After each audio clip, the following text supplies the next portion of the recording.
Today's rhythm exercise is focused on the simple time signature 4/4. This is part 3 of 11.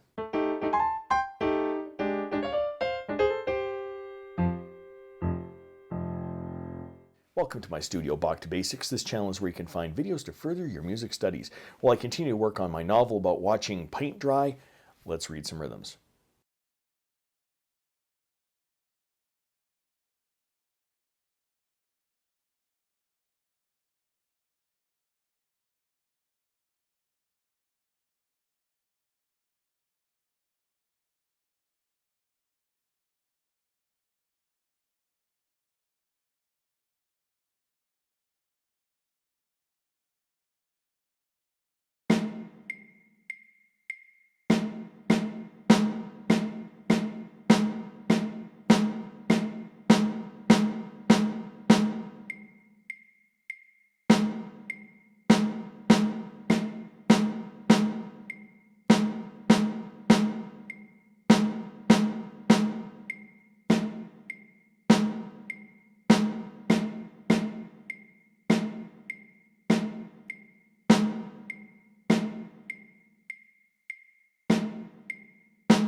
If you found this video helpful, click like or subscribe, or visit my Patreon page linked in the description below for early access to videos like these and, well, whatever else I'm doing over there.